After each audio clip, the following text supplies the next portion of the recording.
یا تو تیسری بات یہ کر لو کہ یزید سے براہ راست میری ملاقات کرا دو. اگر تمہیں یہ لگتا ہے کہ میں کہیں دائیں بائیں نکل جاؤں گا تو میرے پیچھے پیچھے تم بھی آ جاؤ. یہ 3 شرطیں رکھی تھیں امام حسین رضی اللہ تعالی عنہ نے عمر ابن سعد کے سامنے. عمر ابن سعد کا بھی ایک بڑا رول رہا ہے اس واقعے کربلا کے اندر، سانحہ کربلا کے اندر.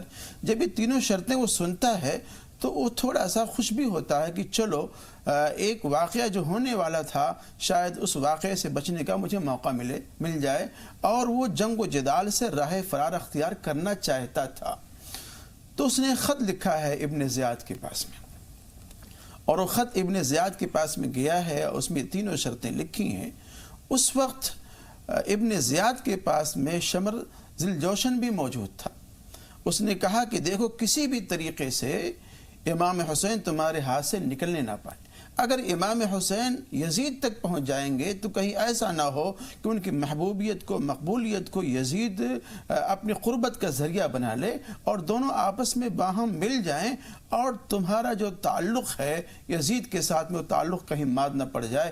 اس لیے عمر ابن سعد کو فوراً حکم دو کہ اس میں کوئی تعامل نہ کرے، کوئی دریغ نہ کرے، اور لڑائی کو، جنگ کو فوراً چھیڑ دے، اور ہمیں جو چیز مطلوب ہے وہ امام مظلوم امام حسین رضی اللہ تعالیٰ عنہ کا سر مطلوب ہے. بالکل ہمارا صاحب. اور ہم یہ دیکھتے ہیں کہ وہ ایک شخص کو، جویرہ نام کے شخص کو جو ہے وہ اپنا مکتوب دے کر بھیجتا ہے ابن زیاد، اور یہ کہتا ہے کہ اگر عمرو بن سعد تمہاری بات نہیں مانتے تو فوری طور پر انہیں گرفتار کر لو، کسی دوسرے کو امیر مقرر کر لو.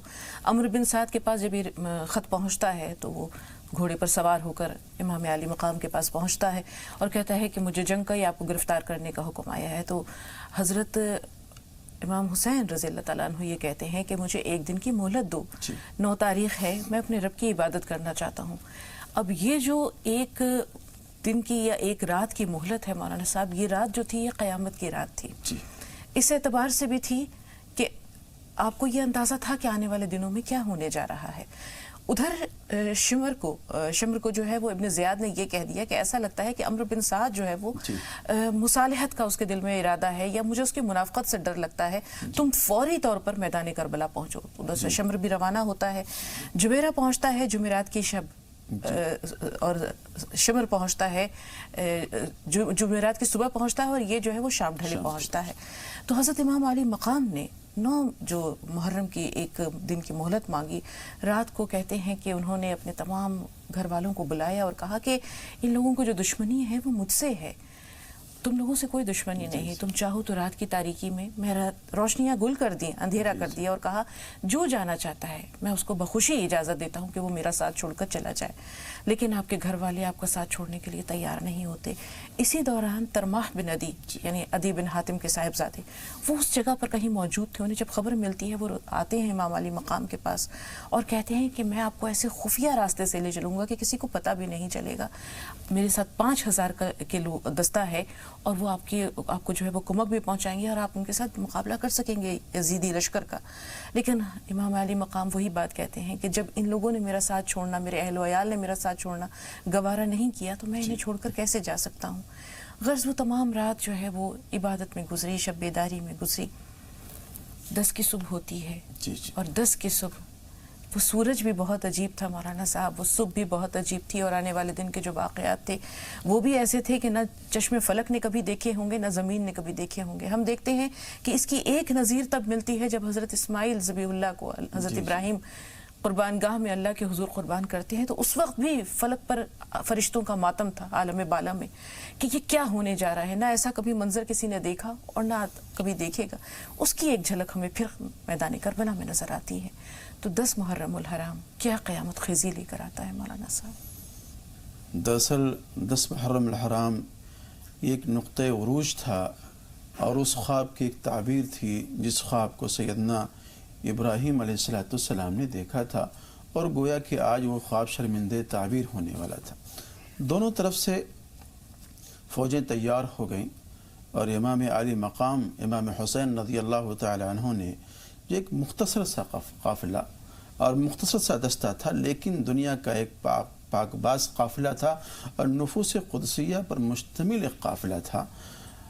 اس قافلے کو لے کر کے آپ کھڑے ہوئے ہیں، اور دائیں طرف زہیر بن قین کو بائیں طرف میسرہ کی طرف حبیب کو اور بیچ میں عباس بن علمبردار کو کھڑا کیا ہے، دستہ تیار ہوا ہے۔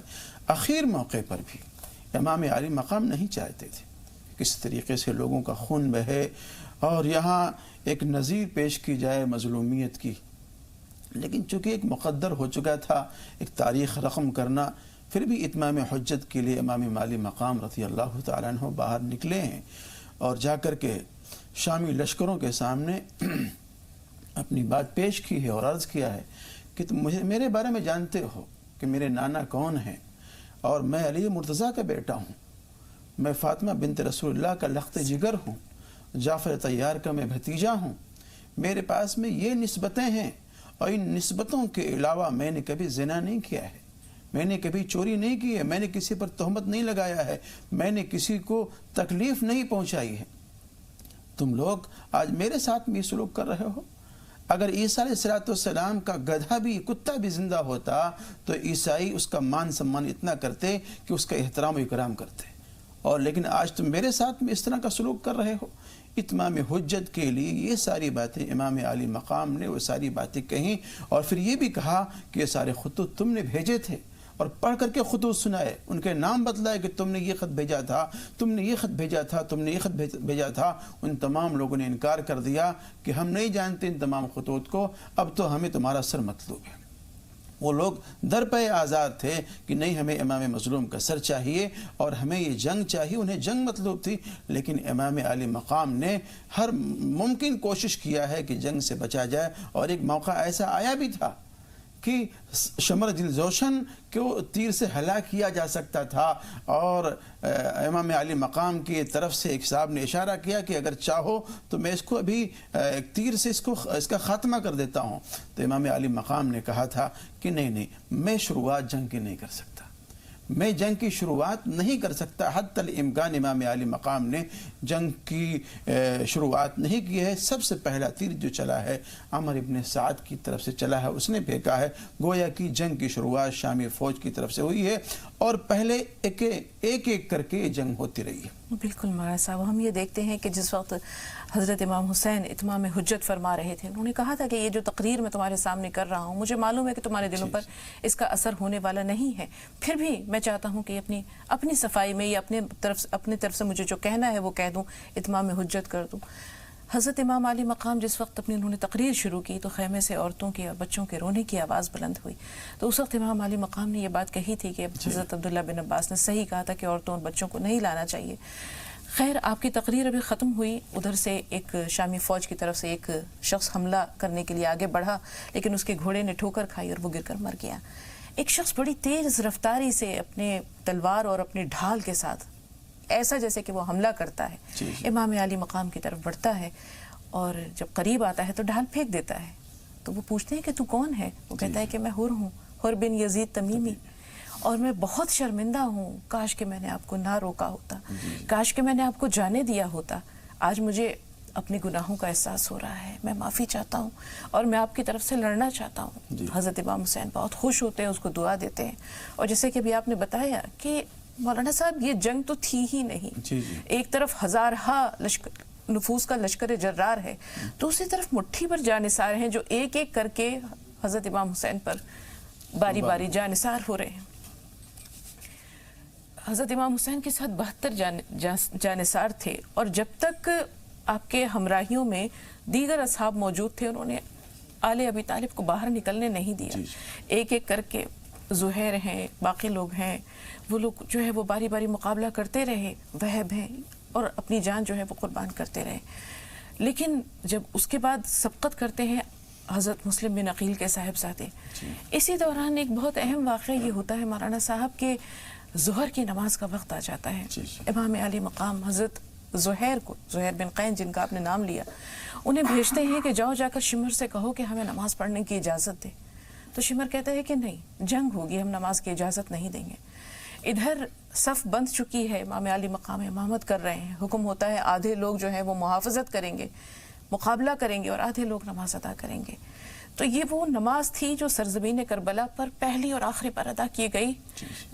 اس طرح سے مولانا صاحب کے رہتی دنیا تک نماز کی جو اہمیت ہے، رسول پاک کی آنکھوں کی ٹھنڈک ہے، اور کہ کس طرح مشکل سے مشکل حالات میں کہ تلواریں جو ہیں تلواروں کی چھاؤں میں نماز ادا کی جا رہی ہے. اسی بات کو بڑی خوبصورتی سے کہا ہے علامہ اقبال نے کہ نقش توحید کا ہر دل پہ بٹھایا ہم نے، زیر خنجر بھی یہ پیغام سنایا ہم نے. آ گیا عین لڑائی میں اگر وقت نماز، قبلہ روح ہو کے زمیں بوس ہوئی قوم حجاز. تو حضرت امام حسین کے آدھے ہمراہی جو ہے وہ نماز ادا کر رہے ہیں اور آدھے محافظت کر رہے ہیں. اسی دوران جب نماز ادا ہو جاتی، پھر جو باقی تھے وہ انہوں نے ادا کی نماز اور وہ محافظت کر رہے ہیں. جنگ کا آغاز ہوتا ہے اور باری باری پروانہ وار نثار ہوتے ہیں. آل ابی طالب میں سے سب سے پہلے کون نکلتے ہیں مولانا صاحب؟ یہ حضرت امام حسین کے خانوادے سے کہتے ہیں کہ حضرت علی اکبر نکلے اور جمع بیٹے کی لاش کو حضرت امام حسین کو اٹھانا، کہتے ہیں کہ میری کمر ٹوٹ گئی. دراصل ایک بہت ہی نازک اور بہت ہی مشکل وقت تھا وہ امام علی مقام کے لیے. اور علی اکبر رضی اللہ تعالیٰ عنہ جب گئے ہیں میدان کے اندر، ابھی کوئی بہت زیادہ عمر نہیں تھی لیکن بہت ہی پھرتی تھی، مستعدی تھی اور بڑی چاق و چوبندی کے ساتھ میں فن حرب و زر کا مظاہرہ فرما رہے تھے. اور اسی درمیان میں جب وہ شہید ہوتے ہیں اور جو شہادت ان کی ہوتی ہے تو عجیب و غریب طریقے سے ہوتی ہے. گردن تو کاٹی جاتی ہے، اس کے ساتھ میں ان کے بدن کے پرخچے بھی اڑ جاتے ہیں. خیمے کے اندر سے سیدہ زینب رضی اللہ تعالی عنہا دیکھ رہی تھی کہ میرے بھتیجے کے ساتھ میں کیا سلوک ہو رہا ہے. تڑپ اٹھی اور بڑی بے چین ہوئی. شاعر نے بڑی عجیب و غریب بات کہی ہے کہ جو جواں بیٹے کی میت پہ نہ رویا وہ حسین، جو جواں بیٹے کی میت پہ نہ رویا وہ حسین، جس نے سب کچھ کھو کے پھر بھی کچھ نہ کھویا وہ حسین، جو دہکتی آگ کے شعلوں پہ سویا وہ حسین، جس نے اپنے خون سے دنیا کو دھویا وہ حسین. اور اے کربلا کی خاک اس احسان کو نہ بھول، اے کربلا کی خاک اس احسان کو نہ بھول، تڑپی ہے تجھ پہ لاشیں جگر گوشے رسول. اس طرح سے علی اکبر رضی اللہ تعالیٰ عنہ جامع شہادت نوش فرماتے ہیں. مسلم بن عقیل کے صاحبزادگان وہ بھی اس کے بعد تشریف لاتے ہیں، وہ بھی جامع شہادت نوش فرما لیتے ہیں. اس کے بعد سب سے اخیر میں امام عالی مقام امام مظلوم رضی اللہ تعالیٰ عنہ کے بھائی عبداللہ جعفر، یہ لوگ جو شمر جوشن کے بہن کے بیٹے ہیں یعنی کہ بھانجے ہیں، وہ لوگ گئے ہیں اور جا کر کے ان لوگوں نے بھی مقابلہ کیا ہے. ان لوگوں نے بھی جامع شہادت نوش فرما لیا ہے. اخیر میں سب سے اخیر میں کوئی اگر بچتا ہے تو امام مظلوم عالی مقام امام حسین رضی اللہ تعالیٰ عنہ بچتے ہیں. بالکل مولانا صاحب. اور ابھی آپ نے جو حضرت امام حسین کے بھائیوں کا ذکر کیا، شمر نے ابن زیاد سے یہ بات کہی تھی کہ حضرت امام حسین کے لشکر میں میری بہن ام البنین کے 4 بیٹے ہیں اور میں چاہتا ہوں کہ میرے بھانجوں کی جان کی امان کا پروانہ لکھ دو. عبداللہ، عباس، جعفر اور عثمان. تو انہوں نے کہا کہ ٹھیک ہے میں شمر ابن زیاد ملعون نے کہا کہ میں لکھ دیتا ہوں.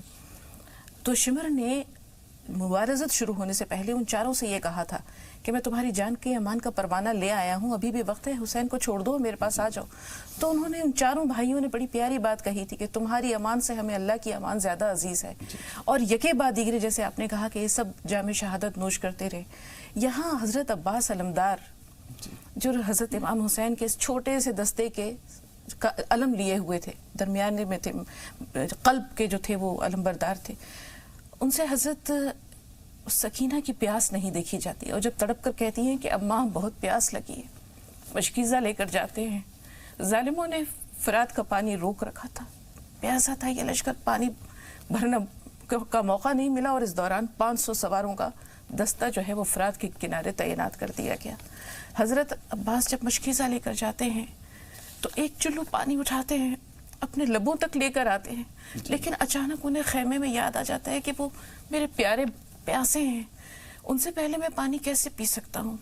آپ وہ پانی واپس ڈال دیتے ہیں، مشکیزہ بھرتے ہیں اور بھر کر جب آپ چلتے ہیں اپنے خیمے کی طرف آنا چاہتے ہیں تو آپ کی ہیبت تو پہلے ہی جو تھی وہ صف مخالف پر قائم تھی.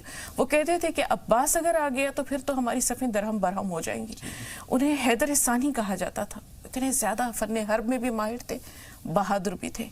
تو آپ کی خواہش یہ تھی کہ کسی طرح یہ پانی جو ہے وہ اپنے پیاروں تک پہنچا دیا جائے. ادھر شمر کہتا ہے کہ یہ پانی پہنچنے نہ پائے. لگاتار تیروں کی بارش ہوتی ہے. آپ کے ایک ہاتھ پر بھی جو ہے وہ وار کرتے ہیں، ایک ہاتھ کٹ جاتا ہے، آپ دوسرے ہاتھ سے مشکیزہ تھامتے ہیں، دوسرا ہاتھ بھی کاٹ دیا جاتا ہے، آپ اپنی گردن سے اور چہرے کے درمیان اس مشکیزے کو تھام لیتے ہیں. ظالم جو ہے وہ نیزے پر نیزے برساتے ہیں، مشکیزہ بھی جو ہے وہ چھلنی ہو جاتا ہے، پانی بھی بہہ جاتا ہے، اور آخر میں جیسے آپ نے کہا کہ تلوار کے وار سے، تیروں کے نیزوں کے وار سے آپ کو شہید کر دیا جاتا ہے. تو جس وقت آپ جاں بلب تھے، جس وقت آپ کی جان کنی کا عالم تھا، حضرت امام حسین آپ کے قریب آتے ہیں، آپ کو اپنی گود میں لیتے ہیں. کہتے ہیں کہ جس وقت حضرت عباس نے آنکھیں دنیا میں پیدا ہوئے تھے، وہ جب دنیا میں تشریف لائے تھے تو آنکھیں نہیں کھولی تھیں. آنکھیں کھولی تھیں حضرت امام حسین کی گود میں. یعنی پہلا چہرہ جو انہوں نے دنیا میں دیکھا وہ حضرت امام حسین کا تھا. دنیا سے رخصت ہوتے وقت بھی جو آخری چہرہ دیکھ رہے ہیں وہ حضرت امام حسین کا ہے. اس موقع پر میر انیس نے بڑی پیاری بات کہی ہے کہ حضرت امام حسین سے ان کی شہادت برداشت نہیں ہوتی. جب دیکھتے ہیں کہ ان کی آنکھیں پتلیاں پھر رہی ہیں تو وہ کہتے ہیں، میر انیس نے کہا ہے اس منظر کشی کرتے ہوئے کہ کیوں پتلیاں پھراتے ہو بھائی، یہ کیا؟ عباس میں حسین ہوں، دیکھو مجھے ذرا، میرا بھی حلق خشک ہے خنجر کے واسطے، بھائی کو چھوڑے جاتے ہو دم بھر کے واسطے. تو اس طرح یہ شہادتیں ہوتی جاتی ہیں.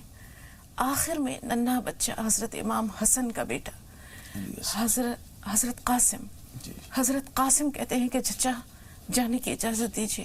14-15 سال کی عمر، اور کہتے ہیں کہ وہ اس قدر خوبصورت تھے کہ جب خیمے سے نکلے تو لوگوں نے کہا کہ ایسا لگتا ہے کہ دن میں چاند نکل آیا ہے.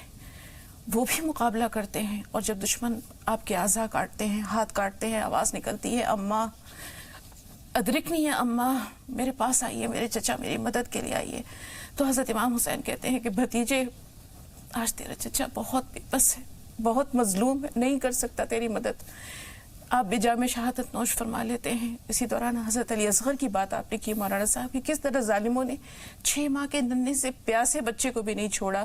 2 شاخہ ایک تیر آتا ہے جو آپ کے سینے میں پیوست ہو جاتا ہے، امام خون کا فوارہ ابل پڑتا ہے، آپ وہ خون اپنے ہاتھوں میں لیتے ہیں، بچے کے جسم پر ملتے ہیں اور کہتے ہیں کہ اللہ یہ قربانی میری طرف سے قبول فرما. یہ قربانیوں کی مثال دیکھیں مولانا صاحب، وہی بات ہے جو حضرت ابراہیم نے کہی تھی حضرت اسماعیل کے لیے، اور وہی باری باری ہر قربانی پر ہر لاشا اٹھاتے ہوئے حضرت امام حسین یہ کہہ رہے ہیں کہ اللہ تو مجھ سے راضی تو ہے نا. آخر میں حضرت امام حسین جب اکیلے بچ جاتے ہیں تو آپ اپنے گھوڑے پر بیٹھتے ہیں، ذوالجناح پر بیٹھتے ہیں اور میدان کا رخ کرتے ہیں. کیا ہوتا ہے مولانا صاحب؟ دراصل امام عالی مقام رضی اللہ تعالی عنہ نے ثابت کر دیا اپنے عمل سے کہ جو لوگ چل کے آ سکتے تھے وہ تو چل کے آئے. علی اصغر چل کے نہیں آ سکتے تھے، میں ان کو اپنی گود میں لے کر کے آیا ہوں. اس طرح سے اپنے اس بھی صاحبزادے کی قربانی کو پیش کیا ہے اللہ کی بارگاہ میں. امام علی مقام جب نکلے ہیں تو عمر بن سعد اور شمر دلجوشن دور سے کھڑے اس معاملے کو دیکھ رہے تھے، اور جس طرح سے امام علی مقام پورے میدان میں دوڑ کر کے حملہ کر رہے تھے وہ دیکھتے بن رہا تھا، اور پوری صفیں درہم برہم ہو رہی تھی. لیکن ایک اکیلا شخص ایک جنب غفیر کا کس قدر مقابلہ کر سکتا ہے؟ تاریخ نے لکھا ہے، کوٹ کیا ہے، تقریباً 43 زخم تیروں کے تھے اور 45 زخم تلواروں کے تھے، جس کو امام علی مقام برداشت کرتے ہوئے لڑ رہے تھے. لیکن کسی بھی شخص کو اتنی ہمت نہیں ہو رہی تھی کہ آگے بڑھ کر کے امام علی مقام پر حملہ کر دے اور ان کی گردن کو کاٹ سکے یا ان کو شہید کر سکے. سبھی لوگ بچنا بھی چاہتے تھے اور دور بھی رہنا چاہتے تھے، گھبرا بھی رہے تھے. لیکن شمر دلجوشن، اللہ کے اس پر ہزاروں لعنتیں ہیں، اس نے اپنی فوج کے شامیوں کو للکارا اور تقریباً 6 آدمیوں کو لے کر کے اچانک اس نے امام علی مقام پر جو کاری ضرب کیا ہے، تو پہلے بایاں ہاتھ کٹا ہے، اس کے بعد پھر دایاں ہاتھ کٹا ہے. ایک سنان بن کندی نالائق شخص، اس نے پیچھے سے ایک وار کیا تھا نیزے کا، اور ایسا کاری وار تھا کہ جو پیچھے سے لے کر کے پیٹ تک پورا باہر نکل گیا تھا. اس خنجر کے اور اس نیزے کے زخم کو تاب نہ لا کر کے امام علی مقام زمین پہ گر پڑے تھے، اور اسی نالائق شخص نے آگے بڑھ کر کے امام علی مقام کے سر کو قلم کیا تھا. اللہ رب العزت کہ ان لوگوں پر ہزاروں لعنتیں ہوں۔ اس طرح سے ایک سنہرا باب تاریخ اسلام کا اور آل نبوت کا اور آل رسول کا ایک سنہرا باب جو چمکتا دمکتا ہوا تھا، اس کو تاریخ عالم نے کوڈ کیا ہے کہ کس طریقے سے مظلومیت کے ساتھ میں داستان کرب و بلا کو پیش کرتے ہوئے کربلا کے میدان میں نہتھے اپنے آپ کو شہید کرواتے ہیں، اور یہ پیغام دے کے جاتے ہیں کہ کٹا کر گردنیں بتلا گئے ہیں کربلا والے، کبھی بندے کے آگے سر نہیں جھکا سکتے خدا والے۔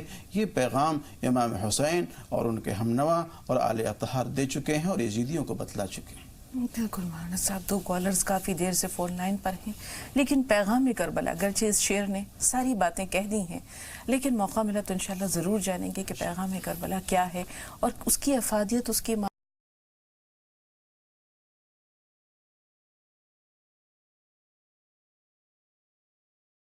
دونوں کو آج کا پیغام تو روح کو تڑپا دیا۔ آپ کے ساتھ ہم نے بہت روئے۔ آپ سب بےحد مبارکباد سے مستحق ہے۔ آپ سب کی پوری ٹیم راہ نجات کی ہے جو دین کی راہ پہ چل رہی ہے، اور سب ناظرین کو مکمل کوشش کے ساتھ دین کی باتیں حق سے انصاف کے ساتھ سمجھا رہے ہیں۔ اللہ آپ سب کی دین میں اسلام کی خدمت کو خوب قبول فرمائے۔ نہ جانے آپ سب مولانا لوگ پوری ٹیم جو پردے پر ہے، جو پردے کے پیچھے ہے، کن کن مصروفیات کو چھوڑ کے دین کا اسلام کا چراغ روشن کرنے چلے آتے ہیں۔ یہ خدمت آپ سب کے لیے باقیات صالحات ہے۔ اللہ آپ سب کو، آپ سب کے والدین کو اس کا اجر عظیم عطا فرمائے۔ یہی دعائیں آپ کی نسل در نسل کو چلے ملے۔ اللہ آپ سب کو تعمر و باز صحت رکھے، سب کو، مولانا صاحب کو، آپ سب کے گھر کے بڑے اور چھوٹے سے چھوٹے کو لیے یہ دعائیں ہیں۔ اللہ شگفتہ آپ کو، اطہر بھائی کو اجر عظیم عطا کرے، کیونکہ شگفتہ آپ کا انداز بیان اتنا اچھا ہے کہ آپ ہر ناظرین کے بند ہونٹوں کی صدا دل کی گہرائیوں سے سن لیتی ہے، سمجھ لیتی ہے۔ اس لیے بہت بہت جزاک اللہ خیرن کثیر۔ تاریخ مولانا تو اتنے اچھے ہیں کہ ایسا لگتا ہے کہ ہمارے بہت قریب کے بزرگ ہیں جو اتنے اپنے پن سے جواب دیتے ہیں، اور محمود قاسم صاحب کا انداز بیان بہت اچھا ہے، اور مجاز صاحب کا ماشاءاللہ آپ سب کو بہت اچھا رکھے، نظر بد سے بچائے۔ یہ راہ نجات کی شمع ہمیشہ روشن رہے۔ اللہ تمام ناظرین کو، آپ سب کو، ہم سب کو دین و دنیا کی آخرت کی رسوائی سے بچائے۔ شگفتہ آپ بھی کسی دانشور اور مقبر اسلام سے کم نہیں۔ آپ کی چھاؤں ہر بیٹی اور بہو پہ پڑے۔ آپ میری بیٹی کے ہم نام ہیں جو ابھی دنیا میں نہیں ہے، اس لیے آپ سے بہت دلی لگاؤ ہے، بہت محبت ہے۔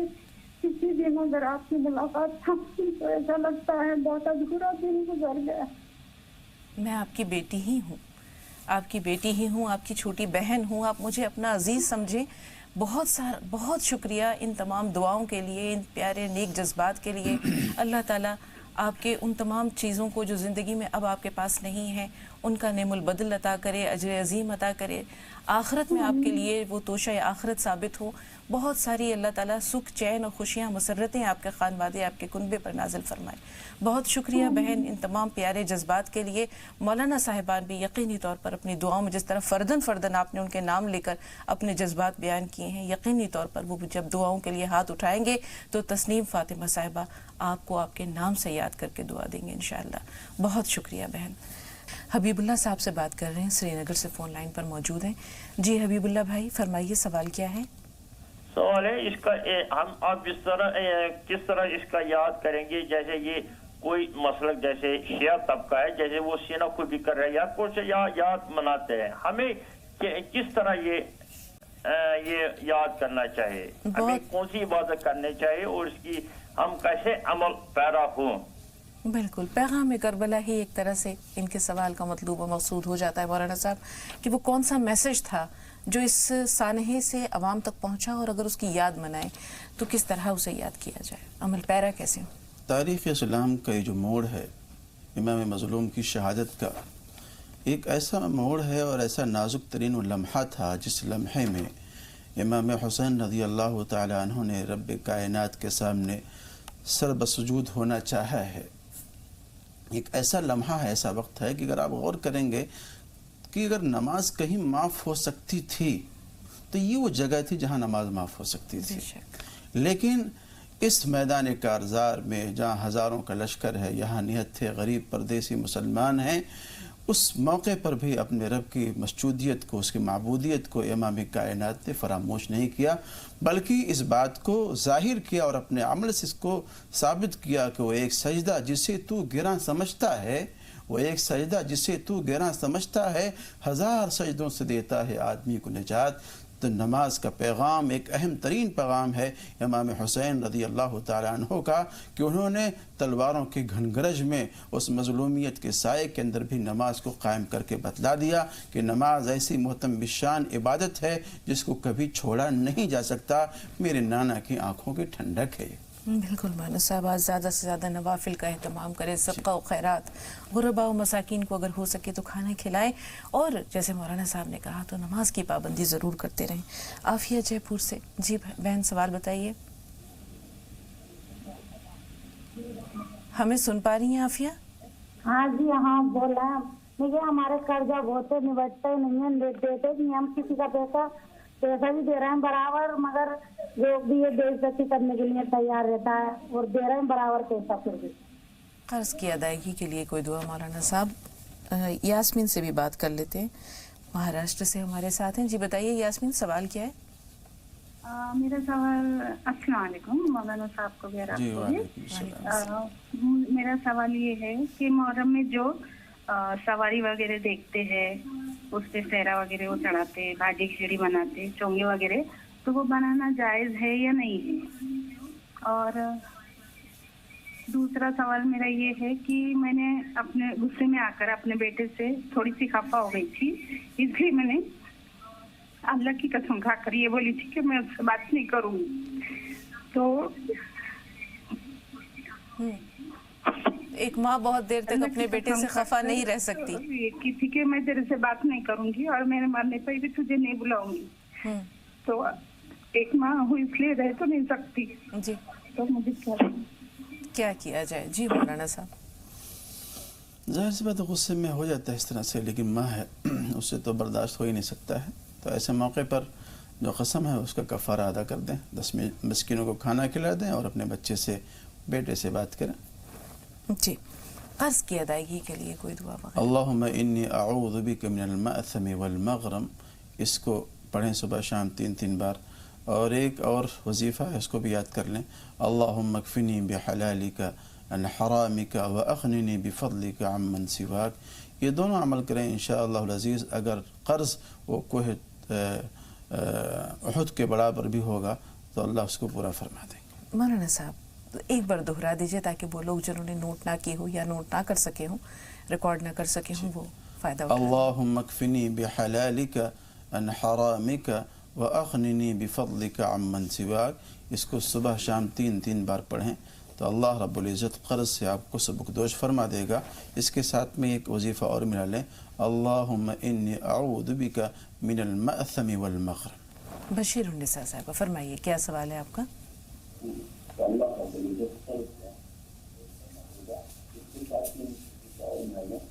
بشیر النساء صاحبہ ٹی وی کی آواز بند کر دیجئے، سوال بتائیے۔ السلام علیکم۔ وعلیکم السلام ورحمۃ اللہ السلام وبرکاتہ۔ علیکم۔ وعلیکم السلام بہن، ٹی وی کی آواز بند کر دیجئے۔ جی جی جی، السلام علیکم۔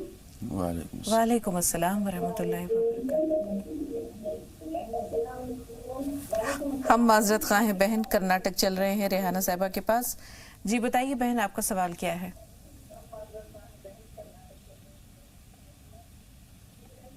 ریحانہ صاحبہ ہمیں سن پا رہی ہیں آپ؟ ہاں جی سن رہی۔ جی فرمائیے، کیا سوال ہے؟ ہاں جی میم سن رہی۔ السلام علیکم۔ وعلیکم السلام۔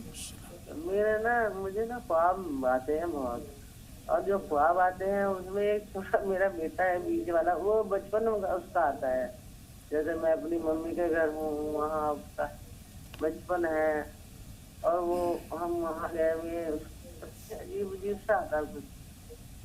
ٹھیک ہے، کچھ اس طرح اچھا ہے تو جی۔ مہرونسا صاحبہ ایک بار پھر فون لائن پر ہیں۔ جی بتائیے بہن، ایسا لگتا ہے کہ اب آپ نے ٹی وی کی آواز میوٹ کر دی ہوگی،